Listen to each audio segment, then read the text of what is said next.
ഇന്നലെ big boss വീട്ടിൽ നെവിൻ്റെ ഒരു അതിക്രമം തന്നെയാണ് നടന്നത്. വെറുതെ ബെഡിൽ കിടന്ന അനുമോളെ ട്രിഗർ ചെയ്ത് സംസാരിക്കുകയും എണീക്കാത്തതിന് വെള്ളം തളിക്കുകയും ചെയ്തു.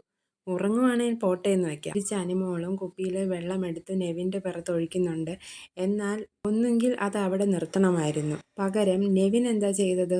ഒരു പാത്രം വെള്ളം പിടിച്ചുകൊണ്ടുവന്ന് അനുവിൻ്റെ ബെഡിലൊഴിച്ചു. ഇവിടെ ആരുടെയും പക്ഷം പിടിച്ച് സംസാരിക്കുകയല്ല, എല്ലാത്തിനും തുടക്കമിട്ടത് നെവിൻ തന്നെയാണ്. കൂടാതെ ടാസ്കിനിടയിലും നെവിൻ വളരെ മോശമായിട്ട് തന്നെയാണ് കളിച്ചത്.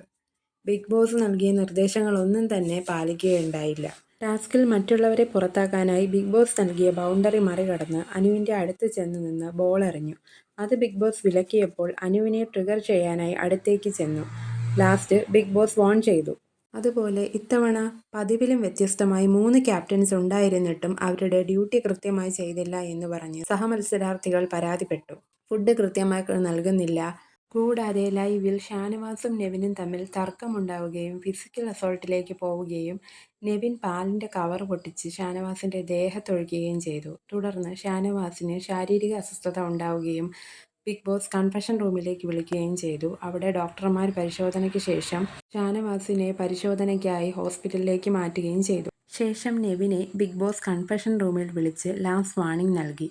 ഇനി ഇതുപോലെ ആർക്കെങ്കിലും നേരെയെങ്കിലും ഉണ്ടായാൽ പുറത്താക്കുമെന്നും സ്വയം ഇറങ്ങിപ്പോകുന്നതും പുറത്താക്കുന്നതും തമ്മിൽ വ്യത്യാസമുണ്ടെന്നും പറഞ്ഞു.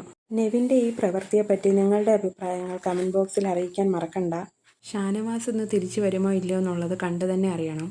തുടർന്നുള്ള അപ്ഡേറ്റ്സിനായി ചാനൽ സബ്സ്ക്രൈബ് ചെയ്യൂ.